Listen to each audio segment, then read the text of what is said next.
LA दर्पण देखने वाले मेरे सभी सुनने वालों और देखने वालों को रचना का प्यार भरा नमस्ते और प्रणाम। आपके लिए मैं हमेशा कुछ अच्छे इंटरव्यूज यानी कि साक्षात्कार लेकर आती हूँ। आज मैं जिस अभिनेता से आपको मिलवाने जा रही हूँ उसका फिल्म इंडस्ट्री में कोई गॉडफादर नहीं था, फिर भी उसने अपने अभिनय के दम पर सभी के दिलों में राज किया और आज एक बहुत ही विश्वसनीय कलाकार बन गया है। टीवी हो या ओटीटी प्लेटफॉर्म हो और फिर सिनेमा तो है ही है, हर जगह उसके अभिनय की धूम मची हुई है। मैं बात कर रही हूँ विक्रांत मैसी की। तो आइए चलिए उनसे जानते हैं उनकी इस जर्नी के बारे में, यात्रा के बारे में, वो क्या सोचते हैं और इस मुकाम तक पहुंचने के लिए उन्होंने क्या क्या तैयारियां की। पहले तो मैं आपको जन्मदिन की बहुत सारी शुभकामनाएं देना चाहती हूँ। बहुत खुश रहें और यूं ही उन्नति करते रहें। थैंक यू अर्चना जी। तो अभिनय तो हमारे यहाँ ऐसे नहीं है कि भाई आपको अभिनय करना ही है। आपने क्या बचपन से ही सोच लिया था कि मुझे अभिनय की फील्ड में जाना है? जी, सोचा तो हमेशा से था जी। वो बचपन से हमेशा से ये था कि एक्टर बनना है, क्योंकि मैं जिस इलाके में पला बड़ा। जी, अच्छा। हाँ, उसे बॉलीवुड का आप कह लीजिए गढ़ कहते हैं। ओह, मैं अच्छा। अंधेरी वर्सोवा में पला बड़ा हूँ। ओह ओह, यस यस, ओके। और वहां पे बहुत सारी शूटिंग्स हमने बचपन से देखी हैं। तो एक्टर हमेशा बनना था, बट ये नहीं था कि 16-17 में एक्टर नहीं बनना था।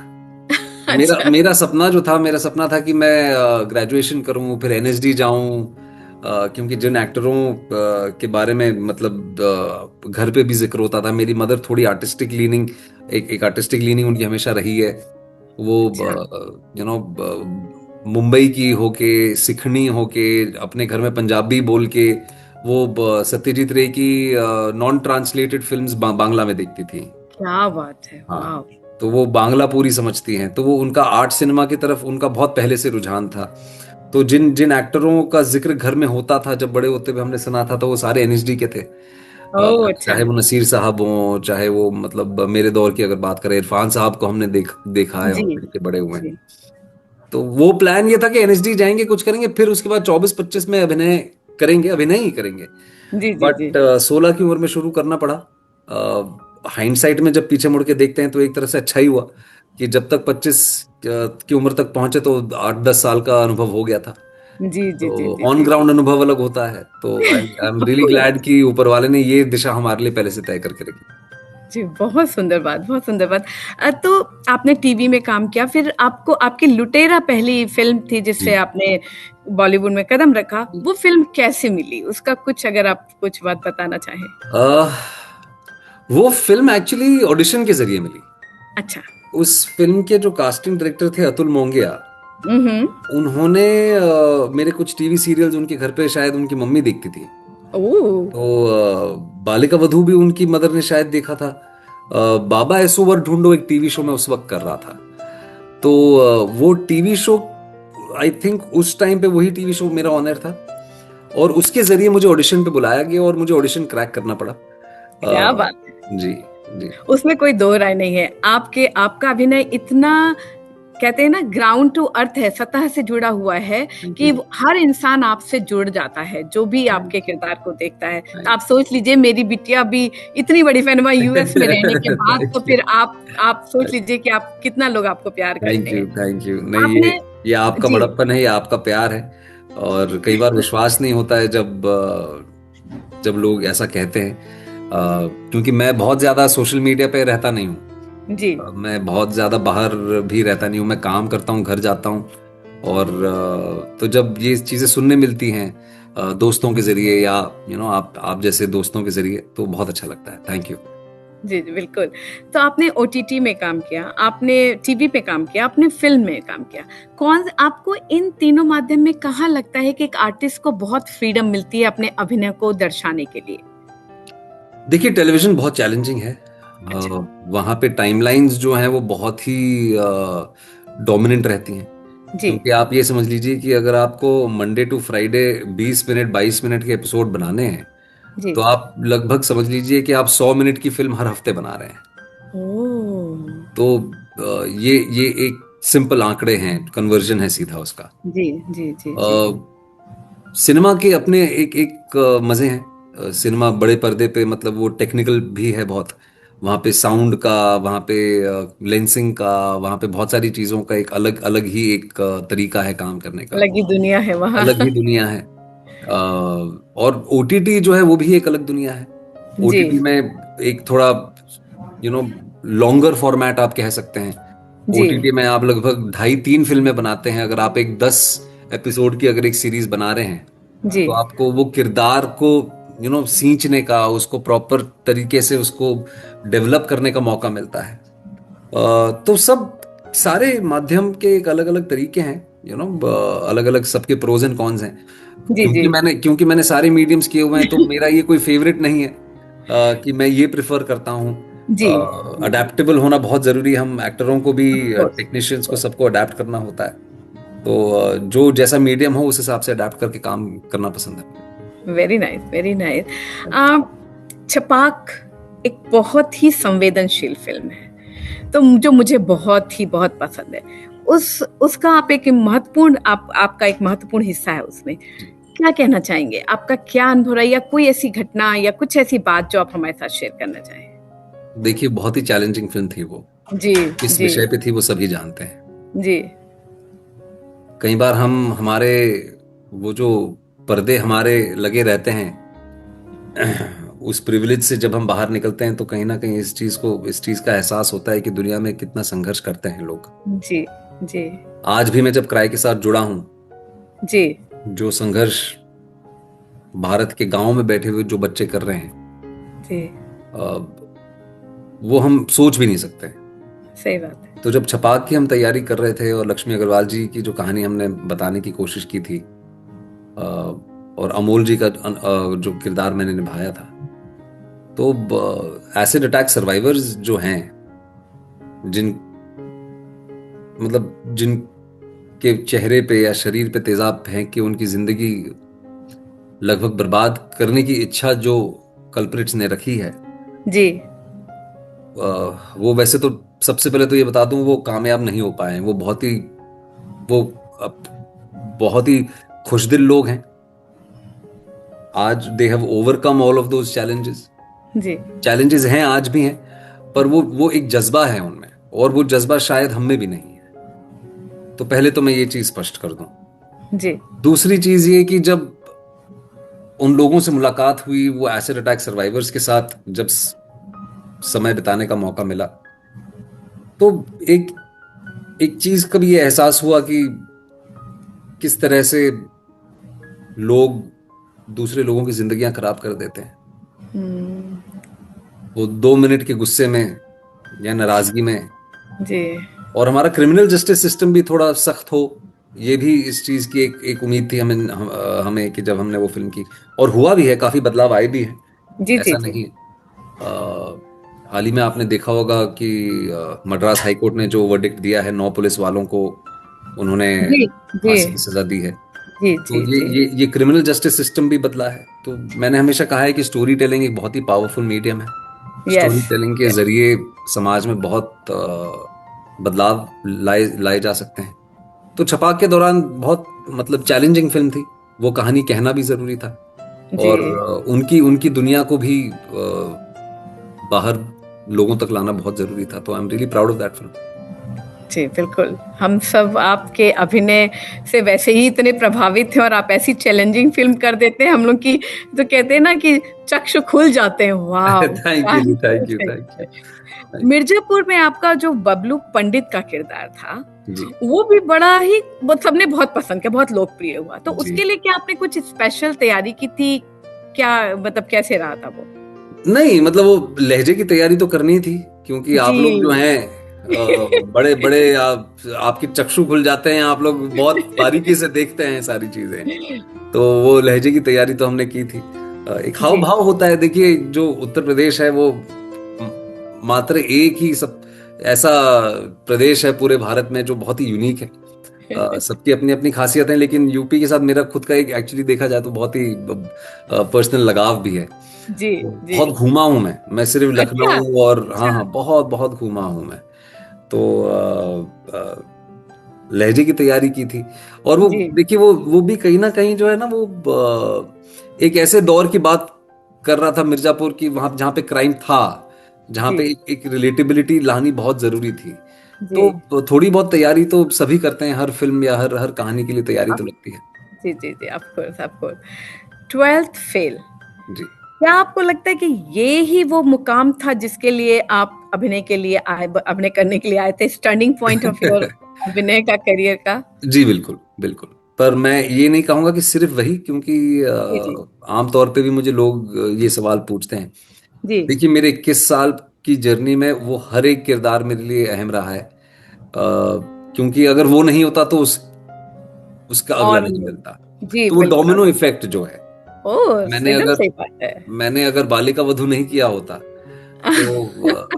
तो आप लोग मुझे श्याम भाई साहब के नाम से नहीं जानते। नहीं जानते, सही अगर बात। मैंने बाबा या सुवर ढूंढो नहीं किया होता तो भारत के गांव में बैठी वो माँ मुझे नहीं जानती। और अगर मैंने मिर्जापुर नहीं किया होता तो शायद मेरे मिर्जापुर जौनपुर में जो भादोई में मेरे दोस्त हैं वो मुझे नहीं जानते। तो हर हर रोल एक दूसरे रोल का एक एक एक पायदान बनता है, वो एक जी स्टेपिंग जी स्टोन बनता है। जी जी जी बट हाँ, मैं ये जरूर कहूंगा कि 12th फेल एक टिपिंग पॉइंट था, एक टर्निंग पॉइंट था मेरे करियर में, जहाँ पे लोगों ने बहुत सराहा मेरे काम को। भारत सरकार की ओर से राष्ट्र पुरस्कार का भी एक जी एक सम्मान मिला। जी, बहुत पर बधाई अभी हो उसके लिए आपको। थैंक यू जी, थैंक यू जी रचना जी। पर अभी बहुत कुछ करना बाकी है। देखिए देखिए, कलाकार होने के नाते बहुत सी कहानियां आप कहना चाहते हैं, आप जी बहुत कुछ करना चाहते हैं। जी एक, क्योंकि आपको इस बात का एहसास है कि स्टोरी टेलिंग एक बहुत ही पावरफुल मीडियम है, और ऑफ आप कोर्स। अपने जीवन में कहीं ना कहीं वो एक इम्पैक्ट आप छोड़ना चाहते हैं। इस दौर से जुड़ी हुई कहानियां, जमीन से जुड़ी हुई कहानियां, उन लोगों को एम्पावर करना चाहते हैं जिनकी वजह से आप यहाँ बैठे हैं। तो अभी तो बहुत कुछ करना बाकी है। तो जब कभी आप बहुत सी फिल्में करते हैं, जरूरी नहीं कि हर फिल्म बहुत अच्छी चले। जी। जब कोई आपकी उम्मीद वाली फिल्म जिसमें आपको बहुत उम्मीद हो और अच्छी नहीं चलती है, तो खुद को कैसे मोटिवेट रखना, मतलब कैसे रखते हैं आप खुद को? देखिए जीवन है, ये जीवन का दस्तूर है। जी ये और जैसे हमने 12th फेल में रीस्टार्ट कहा है, वो जी रियल लाइफ में भी हम उसको इम्प्लीमेंट करने की कोशिश करते हैं। जी कई बार तकलीफ होती है जब कोई फिल्म या कहानी जिसमें आपको बहुत विश्वास होता है और जब वो फिल्म नहीं चलती है। जी but you know, you can't sit back and mull over it, you have to move on. जी जी जी तो जी। आप उठते हैं, आप अपने आप, and you try to learn also a lot. मतलब ऑफ कोर्स। क्यों क्यों वो लोगों तक नहीं पहुंची कहानी, ऐसा क्या हुआ जिस वजह से आपका कैलकुलेशन कहाँ गलत पड़ा। तो बहुत जी लर्निंग्स होती हैं। लर्निंग और unlearning is a constant process in the life of an actor. जी जी जी। वो चलते रहता है वो। हाँ, लेकिन जैसे खुद को मतलब डिप्रेस ना करना, और ये आगे पॉजिटिव सोच के आगे बढ़ना ही बिल्कुल आपने बिल्कुल। बहुत मैं बहुत। आई थिंक मेंटल स्ट्रेंथ भी एक बहुत बहुत इंपॉर्टेंट एस्पेक्ट है। जी और क्योंकि मुझे 20-21 साल हो गए हैं, मैंने जी तो उतार चढ़ाव काफी देख लिए हैं, प्रोफेशनली खास तौर पे। जी जी जी जी सर, तो जरूर। इस बात का एहसास है कि एक एक मैं हमेशा ये कहता हूँ, अपने दोस्तों से भी कहता हूँ, मीडिया में भी कहता हूँ कि ये इतिहास गवाह है इस चीज का, कि जैसे इंग्लिश में कहते हैं कि history is not a thing of the past, history is a hmm precursor to the future. Hmm. तो इतिहास में भी बहुत से बड़े बड़े एक्टरों की फिल्में नहीं चली हैं। तो उसके लिए पहले से तैयारी ये करके रखनी चाहिए कि आपका जो एक डोमेस्टिक सिस्टम होता है, जो फैमिली सिस्टम होता है, वो इतना रोबस्ट हो कि ऐसे वो डिप्रेशन में आप ना जाएं। आपको फैमिली का अगर सपोर्ट आपके पास रहेगा, अगर 4 अच्छे दोस्त होंगे आपके पास, तो आई थिंक आप सारे उतार चढ़ाव झेल पाएंगे जीवन में। जी जी जी। क्राई क्राई से आपको जुड़ने का अवसर कैसे प्राप्त हुआ, या आपने क्या सोच के क्राई ज्वाइन किया? देखिए क्राई के बारे में तो सभी जानते हैं, तो जी जी ये ऐसा तो नहीं है कि हमने पहली बार उनके बारे में सुना था। जी जी जुड़े इसीलिए क्योंकि देखिए मुझे ऐसा लगता है कि अभी जो भी फिल्मों की बातें हम कर रहे हैं, चाहे वो छपाक हो या 12th फेल हो या सोशली रेलेवेंट कॉजेज जो हैं, वो तो मैं कई सालों से करता आया हूँ। बालिका वधू जब मैंने किया था 16 साल पहले, तो आपको अंदेशा होगा इस चीज का कि सोशली रेलेवेंट कहानियां कहना, मतलब मेरा रुझान वहां ज्यादा है। जी जी जी सो जी क्राई आई फेल्ट इज एक नेचुरल एक्सटेंशन है मेरे खुद के वर्ल्ड व्यू का। और खास तौर पे जब जब मेरे बेटे हुए 2 साल पहले, जी, तो मुझे इस बात का एहसास हुआ कि वो जो एक नन्ही सी जान है उसको उसको उसको मोल्ड किया जाता है। वो बहुत ही गीली मिट्टी की तरह होता है एक जी, बच्चा। जी, जी, वो कहते हैं अंग्रेजी में ना कि it takes a village to raise a child. Yes, वो सच है, यस, वो यस, सच है। और हमारे देश में इतने सारे बच्चे हैं जो गीली मिट्टी की तरह मासूम से हैं, उनको उनको डायरेक्शन की जरूरत है, उनको उनको ढालने की जरूरत है। जी, तो मुझे सही मौका लगा, सही वक्त लगा, और थोड़े कमिटमेंट्स जो मेरे पुराने थे, हालांकि मैं क्राई के साथ काफी पहले जुड़ने वाला था। ये लगभग दो अच्छा, साल से बात चल रही थी। अच्छा, लगभग 2 साल से बात चल रही थी। केतकी पारेख जी के साथ मेरी बातचीत काफी समय से चल रही थी इस चीज को लेके। जी, जी, तो फाइनली जब सारे कमिटमेंट्स पूरे हुए तो मौका मिला जुड़ने का और इस कॉज को आगे ले जाने का, क्योंकि बहुत कुछ अभी करना बाकी है। जिस तरह से मैं कह रहा हूँ कि मेरे बेटे के बाद मुझे रियलाइज हुआ कि एक एक जो शिशु होता है वो गीली मिट्टी की तरह होता है, जी, तो उसको जी, उसको जी। पिरोना पड़ता है, उसको डायरेक्शन देना पड़ता है। तो सो या जी, नहीं एकदम सही बात आपने बोली। तो ये जो क्राई जैसी संस्था है, जी, इसका आपने जो देखा होगा, आपने पढ़ा होगा तभी आप जुड़े, कितना इम्पैक्ट हमारे बच्चों पे पड़ रहा है, पड़ता है, और क्राई जैसी संस्थाएं क्यों बहुत जरूरी हैं? देखिए बहुत जरूरी इसीलिए है क्योंकि डिस्पैरिटी बहुत है। और मैं सिर्फ ये नहीं कहूंगा कि सिर्फ क्राई है, बहुत सी ऐसी संस्थाएं हैं जी, जो जी, ग्राउंड लेवल पे बहुत काम कर रही हैं। जी, बिल्कुल। पर क्राई अमेरिका के साथ या क्राई इंडिया के साथ मैं इसलिए जुड़ा हूं क्योंकि वो पायनियर्स हैं इस चीज में। अगर क्राई इंडिया की आप बात करें तो वो 40 साल से ज्यादा, मतलब 42-43 ईयर्स से वो कर रहे हैं। जी, जी, क्राई अमेरिका पिछले 20 सालों से भारत में बैठे बच्चों के वेलफेयर के लिए फंड रेजिंग करता आया है। यहाँ के डायस्पोरा, आप जानती होंगी मुझसे बेहतर कि जी, यहाँ का जो जी, भारतीय डायस्पोरा है, उन्होंने अपने देश से इतने हजारों किलोमीटर दूर रहने के बाद भी अपने देश को अपने दिल से, अपनी रूह से नहीं निकाला है। वो आज भी यहाँ पे बैठ के अपने देश में सेवा कर रहे हैं, बच्चों की सेवा कर रहे हैं, उन उन बच्चियों की सेवा कर रहे हैं, उन परिवारों की सेवा कर रहे हैं। तो या एज आई सेड कि वो सिर्फ एक मेरा नेचुरल एक्सटेंशन ही मुझे ऐसा लगता है। तो वर्ल्ड व्यूज हमारे मैच करते हैं। मैं चाहता हूं कि मैं भी अपने इस प्रिविलेज को यूटिलाइज करके कुछ कर पाऊं बच्चों के लिए, उन परिवारों के लिए। बहुत बहुत ही खूबसूरत बात। और एक एक बात और मेरे मन में। और सॉरी, एक चीज जो आपने जी, कही कि ये ऐसी संस्थाओं की जरूरत क्यों है। जी, जी, जी, जी, हाँ, जी, ऐसी संस्थाओं की जरूरत इसीलिए है कि अनफॉर्चुनेटली देखिए, भारत बहुत बड़ा देश है, ठीक है, सबसे ज्यादा पॉपुलेशन आज हमारे देश में है। हमारा सोशल कल्चरल फैब्रिक बहुत वास्ट है, जी, बहुत चैलेंजेस हैं। तो ये बहुत आसान होता है सोशल मीडिया के दौर में उठ के सरकार पे उंगली उठाना कि भारत सरकार क्या कर रही है। वो बहुत कुछ कर रही है, लेकिन ओवरनाइट नहीं हो सकता है सब कुछ, है ना। समय लगता है कोई भी सब्सटैंशियल चीज को एक एक रंग लेने में, एक ढांचा लेने में समय लगता है। तो आज भी बहुत सारे चैलेंजेस हैं, जी, सिविल सोसाइटी में चैलेंजेस हैं। तो जो क्राई जैसी संस्थाएं जब तक इंटरवीन नहीं करेंगी, इनका इंटरवेंशन जब तक नहीं होगा, तब तक वो गैप्स नहीं भरेंगे। वो गैप्स भरना बहुत जरूरी है। सही बात, एकदम सही बात। एंड या तो इसीलिए हम सबको मिलके इस विकसित भारत की जो हमने सपना देखा है 2047 का, तो जी, वो विकसित विकसित भारत 2047 जब 100 वर्ष हमारे देश को आजादी के पूरे हो जाएंगे, तो मुझे उम्मीद है कि क्राई जैसी संस्थाएं और भी जो संस्थाएं हैं जो इस क्षेत्र में काम कर रही है, एक सोशल अपलिफ्टमेंट की बात कर रही हैं, क्या मेहनत बात। कर रही हैं, ग्राउंड लेवल पे काम कर रही हैं, हम वो जी, अचीव कर पाएंगे, मुझे ऐसा लगता है। जी, बिल्कुल, बिल्कुल कर पाएंगे। राम प्रसाद की 13वीं, जी, ये आपकी एक फिल्म थी जो नसरुद्दीन शाह जी के साथ आपने करी जी, है। जी, नसीर जी के बारे में तो जितना कहा जाए वो कम है। थैंक आपका आपका क्या अनुभव उनके साथ रहा, और आपने क्या उनसे सीखा, अगर मैं पूछूं, क्योंकि वो खुद एक इंस्टीट्यूट है, लाइक यू। अभिनय बिल्कुल, का। बिल्कुल। देखिए अनफॉर्चुनेटली मेरा उनके साथ डायरेक्ट ज्यादा काम था नहीं जी, जी, उस वो तो फिल्म। लेकिन सेट पे रहते होंगे तो ऐसा हाँ, तो। लेकिन उनको दूर से ही हम, क्योंकि उनसे डर डर बहुत लगता है, आज भी डर अच्छा, लगता है। तो अच्छा, उनको दूर से ही हम देख के, उनके हाव भाव को देख के वो किस तरह तैयारी करते हैं, किस तरह से प्रिपेयर करके आते हैं। जी, जी, तो बहुत अच्छा लगा उनके साथ काम करके। उनके साथ मैंने एक शॉर्ट फिल्म भी की थी, हाफ फुल करके। तो वो शॉर्ट फिल्म जी, यूट्यूब पे जी, है, वो आप देख सकती हैं जाके। वहां पे मेरा बहुत इंटरेक्शन उनके साथ हुआ। तो बहुत ही लेजेंड्स हैं ये सारे इंस्टीट्यूशंस हैं, जैसे आपने कहा, इनके साथ काम करके बहुत कुछ सीखने मिला है। उम्मीद करते हैं कि आगे भी उनके साथ कुछ करने का मौका मिले। बिल्कुल जी, बिल्कुल। और ओटीटी के प्लेटफॉर्म पर आप देखिए कंटेंट बहुत बदल रहे हैं, लाइक जी। बहुत, तो कुछ कंटेंट्स बहुत बोल्ड भी आते हैं और लैंग्वेज का भी बहुत ज्यादा वो रहता है। तो आपको क्या लगता है कि ये धीरे धीरे फेड आउट होगा या फिर ये और बढ़ेगा, क्या आप सोचते हैं? नहीं, देखिए, फेड आउट ऑलरेडी होना शुरू हो चुका है। अगर आप पिछले हाँ, सही कह रहे हैं आप।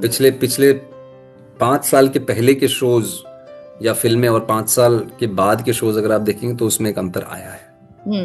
और ये भारत सरकार की तरफ से भी एक गाइडलाइन दी गई थी, एक डायरेक्शन दिया गया था कि ये यंग माइंड्स पे इसका प्रभाव पड़ रहा है। लेकिन आप यहाँ पे कंप्लीट सेंसरशिप नहीं कर सकते हैं, नहीं करता। तो ये एक बहुत ही ट्रिकी स्पेस है ये। यहाँ पे आई थिंक अब अगर सरकार आपको रेगुलेट भी करेगी तो आप बोलेंगे कि भारत सरकार मतलब फिर यहाँ पे भी अपना जोर लगा रही है। और अगर वो ना करे तो फिर हमारे जैसे क्रिएटिव लोग जो हैं फिर वो फैल जाते हैं, फिर वो सिर्फ व्यूअरशिप के लिए सेक्स डाल देते हैं, न्यूडिटी डाल देते हैं, गालियां डाल देते हैं। तो एक बैलेंस हम सबको within, we have to look within ourselves, we have to self regulate. वो सेल्फ रेगुलेट करना बहुत जरूरी है। जी जी जी। लास्टली एक चीज ये भी है कि अगर डेटा की हम बात करें, क्योंकि we live in the age of data, ठीक जी है, जी जी। ऑडियंस इसको ही देखना है। अब ऑडियंस ही क्राइम देखना चाहती है। आज अगर आप देखेंगे 67 to 70% of content on social media is crime related. सही बात वो है। क्राइम रिलेटेड इसीलिए है क्योंकि ऑडियंस वो देखना चाहती है। तो ये जो बड़े बड़े ऑर्गेनाइजेशंस हैं हमारे पास आती हैं, कहते हैं कि क्राइम बनाओ, क्राइम बनाओ, क्राइम बनाओ, क्योंकि ऑडियंस देखना चाहती है। तो आई मीन क्या ही कर सकते हैं। सही बात है, सही बात है। That's true. अभी सिनेमा में अगर आप देखें तो सभी गोलियां चला रहे हैं, सभी एक्शन कर रहे हैं, क्योंकि ऑडियंस देखना चाहती है। देखना। और ये बिजनेस है, it is a very capital intensive business. 100 crore रुपए लग जाते हैं किसी एक चीज को बनाने के लिए। जी जी। तो वो कस्टमर डिमांड को केटर भी करना पड़ता है। तो ये भी एक कैच-22 सिचुएशन आप कह सकती हैं कि ओटीटी पे कैसा कंटेंट आ रहा है, न्यूडिटी आ भी रही है, क्यों आ रही है? क्योंकि लोग देखना चाहते हैं। जी जी। गालियां आ रही हैं क्योंकि लोग देखना चाहते हैं। देखना चाहते हैं। पर उसमें एक रेगुलेशन भी अभी आया है, एक कहीं ना कहीं आप देखेंगे तो चेंजेस आए हैं उसमें। जी जी जी जी। एक अच्छी कहानी और एक अच्छा अभिनेता, हाँ मुझे पता उधर से इशारा हो रहा है, मैं बस अच्छी कहानी या अच्छा अभिनेता, आपको क्या लगता है क्या ज्यादा महत्वपूर्ण है? क्या एक अच्छी कहानी फिल्म को लिफ्ट कर लेती है या एक वीक कहानी एक अभिनय के द्वारा लिफ्ट की जा सकती है? बहुत अच्छा सवाल पूछा है आपने मुझसे। देखिए, अभी लोग समझदार हो गए जी आज, और खास तौर पे ओटीटी के वजह से जो एक्सपोजर एक आम जनता का हुआ है। मैं एक उदाहरण आपको देता हूं जी। मेरे घर में कुछ लोग जो काम करते हैं इंग्लिश मीडियम स्कूल नहीं गए हैं जी, पर उन्होंने सारी एवेंजर्स देख रखी हैं। ओ हिंदी डब्ड उन्होंने सारी एवेंजर्स देखी। अच्छा। हमने भी जब ओटीटी देखना शुरू किया तो फ्रेंच सिनेमा हमने बहुत देखा, क्योंकि एक बटन दबाने से हमारा आज दुनिया बहुत छोटी हो गई है। आप देखिए ना, मैं कहीं भी बैठा हो सकता हूं, मैं आपसे कहीं भी बैठ के बात कर सकता हूं इस डिवाइस पे। तो दुनिया बहुत छोटी हो गई, तो हमारा एक्सपोजर बहुत बढ़ गया है। तो क्वालिटी ऑफ स्टोरी टेलिंग जो है, अभी एक आम जनता को भी ये पता है कि अच्छा ये एडिटिंग ठीक नहीं है या वीएफएक्स ठीक नहीं है। आज अगर किसी, और ये आपने देखा होगा सोशल मीडिया प्लेटफॉर्म से, कोई ट्रेलर आता है, कोई पिक्चर आती है और उसमें वीएफएक्स अगर ठीक नहीं होता है तो वो इंदौर में बैठे हुए लड़के को वीएफएक्स का मतलब क्या है नहीं पता, पर उसको पता है कि वीएफएक्स होता क्या है। तो वो बता देगा कि अरे इसमें वीएफएक्स अच्छा नहीं हुआ है। तो एक्सपोजर हमारा काफी बदला है। तो अभी वो दौर चला गया है कि एक मीडियोकर कहानी एक चेहरा चला दे जी। वो कहानी भी अच्छी होनी चाहिए, टेक्निकली साउंड भी होनी चाहिए, लोगों से रेजोनेट भी करनी चाहिए, अच्छा अभिनय भी होना चाहिए, अच्छा म्यूजिक भी होना चाहिए और अच्छी मार्केटिंग भी होनी चाहिए। मार्केटिंग में जी जी जी। आज अगर आपने उस फिल्म को अच्छे से मार्केट नहीं किया है तो चाहे कितनी भी अच्छी फिल्म क्यों ना हो, कोई नहीं देखेगा। नहीं देखेगा, सही बात तो है। बहुत सारे परम्यूटेशंस और कॉम्बिनेशंस होते हैं जिस वजह से एक फिल्म चलती है। तो इट्स वेरी चैलेंजिंग, क्योंकि वॉल्यूम भी बहुत बढ़ता जा रहा है जी। Indian cinema is the world's largest cinema. 365 दिन में हम 2100 से ज्यादा फिल्में बनाते हैं। तो आप आंकड़े देख लीजिए कि दिन की कम से कम 3 फिल्में हम रिलीज कर रहे हैं, वाह। चाहे वो किसी भी रीजन से हो सकती हैं। जी, जी। मैं रीजनल शब्द यूज नहीं करता हूं, मुझे बहुत ही डिरोगेटरी लगता है। वो अंग्रेजों का दिया हुआ शब्द है। तो अलग अलग मातृभाषाओं में फिल्में बन रही हैं, मैं ये कहूंगा। बहुत सही बात, बहुत सही बात। तो आज देखिए, गुजराती सिनेमा के बारे में 10 साल पहले कोई नहीं जानता था। जी जी। गुजरात में अगर कोई फिल्म बनती थी तो 50 या 60 लाख रुपए की फिल्म बनती थी, तो बहुत महंगी फिल्म होती थी। आज गुजरात में 5-5 करोड़ की, 8-8 करोड़ की फिल्में भी बन रही हैं, और वो फिल्में 100 करोड़ भी कमा रही हैं। वाह। जी जी जी। तो काफी चीजें बदल रही हैं भारत में। आपका आने वाला प्रोजेक्ट क्या है? अब हमारी जनता, मतलब हमारे देखने वाले जरूर जानना चाहेंगे। देखिए, सिनेमा की अगर बात करें तो एक फिल्म है मेरी, वाइट करके, वो आने वाह, वाली क्या बात है। जी। फिल्म का नाम वाइट है। वो साउथ अमेरिका में, कोलंबिया में जो सिविल वॉर हुई थी उस पर आधारित है। ओह, और वाह। It is an Indo Hollywood collaboration. अच्छा, क्या जी बात है। जी। तो उस फिल्म में मैं गुरुदेव श्री श्री रविशंकर जी की भूमिका निभा रहा हूँ, जो आर्ट ऑफ अब लिविंग के अब फाउंडर आप लग भी रहे हैं मुझे थोड़ा थोड़ा वैसे ही, आपने बोल दिया तो। अरे, तो थैंक यू, ऐसे वाह, thank that's you, it's a very compliment. Nice. हाँ, ऑफ कोर्स, ऑफ तो कोर्स। उनकी भूमिका निभाई है। वो फिल्म आई थिंक अगस्त सितंबर तक आ जाएगी। जी कुछ फिल्में हैं जो मैं शूट करने वाला हूँ जी ईयर एंड पे। एक फिल्म मैंने अभी खत्म की है। उसका टाइटल अभी डिसाइड हुआ नहीं है, तो इसीलिए नाम लेना ठीक नहीं रहेगा। और जी, ठीक। ओटीटी के मीडियम पे मैं प्रोड्यूसर भी बन गया हूँ वैसे। अरे वाह, बधाई हो, थैंक बधाई यू, हो, थैंक यू रचना जी। बधाई हो। मैं प्रोड्यूसर भी बन गया हूँ। तो नेटफ्लिक्स के साथ मेरा पहला जो शो है, हाँ वो हाँ। मुसाफिर कैफे नाम है उसका। वो ओह, ऑनलाइन उसका ट्रेलर आ चुका है, तो लोग देख सकते हैं जाके। बिल्कुल एक टीजर आया है उसका, बिल्कुल बिल्कुल बिल्कुल। तो जी। That is coming. तो फिलहाल तो बस यही है। भाई, बहुत है और बहुत अच्छी है। और तो मैं ये आपसे पूछना चाहूंगी कि मैं हमारे एलए दर्पण देखने वालों को आप क्या कहना चाहेंगे? मैं सबसे पहले तो धन्यवाद कहना चाहूंगा जिन लोगों ने अपना समय निकाल के रचना जी को और मुझे सुनने की कोशिश की, देखने की कोशिश की। सो थैंक यू उसके लिए। और बहुत अच्छा लगा, जैसे मैंने कहा आपसे, कि यहाँ पे अमेरिका आके हिंदी में बात करना किसी से मौका मिला, अपने इंडियन डायस्पोरा को एड्रेस करने का मौका मिला, तो बहुत अच्छा लग रहा है। और मैं धन्यवाद कहूँगा, और मैं यही कहूँगा कि मेरी फिल्में देखें, मुझे सपोर्ट करें, और साथ ही साथ में क्राई अमेरिका जैसी संस्थाओं को भी सपोर्ट करें, जी क्योंकि ये वाकई में बहुत अच्छा काम कर रहे हैं। लाखों जिंदगियों को इन्होंने प्रभावित किया है। उन बच्चियों को स्कूल भेजा है जिनको शायद उनके माँ बाप उठा के उनकी शादी करा देते। जी उन जी लड़कों को हिम्मत दी है सपने देखने की, पढ़ाई करने की, जिनको शायद अगर ये नहीं होते तो उनको किसी खेत में या किसी कंस्ट्रक्शन कंपनी में काम करना होता, किसी बिल्डिंग बनाने के कंस्ट्रक्शन में लगे होते, या शायद वो किसी रेडी पे चाय बेच रहे होते। तो जी उनको उनको इन्होंने एम्पावर किया है, और साथ ही साथ में सिर्फ उनको नहीं, उनके साथ साथ उनके परिवार और उनकी कम्युनिटीज को भी। जी। तो जैसे मैंने पहले भी कहा कि बहुत चैलेंजेस हैं, समय लगेगा, लेकिन विकसित भारत 2047 के लिए अगर हम वाकई कुछ करना चाहते हैं तो हमें शुरुआत अब करनी होगी। और क्राई जैसी संस्थाएं जो हैं उनका प्लीज आप सपोर्ट करें। अगर आपके सर पे छत है, अगर जी। आपके तन पे कपड़ा है और 2 वक्त की रोटी है, तो आप ये समझ लीजिए कि इस पूरे विश्व में आप ऑलरेडी 3% की कैटेगरी में आ चुके हैं। आ चुके हैं। जी जी जी जी। तो थोड़ा सा उन लोगों के लिए भी करें जिनके लिए ये जो तमाम चीजें मैंने कही हैं उनके लिए चैलेंज है। उनको जी। सपोर्ट करें, वो एक बेहतर फ्यूचर अपने लिए ही बनाएंगे आप ये करके सपोर्ट करें। बहुत बहुत धन्यवाद आपके टाइम का थैंक निकाल के, और आपने यू। मेरी बेटिया से भी बात की, उसके लिए भी आपका बहुत बहुत धन्यवाद। Thank you, please. बहुत बहुत धन्यवाद विक्रांत आपका कि आपने हमें अपना इतना समय दिया और हमसे बातें की, और साथ में हमारे दर्शकों से भी बातें की। बहुत बहुत धन्यवाद आपका। तो दर्शकों, ये था एक बहुत ही प्यारा सा इंटरव्यू विक्रांत मैसी का, जो आजकल हर दिल के अजीज है, हर दिल के करीब है।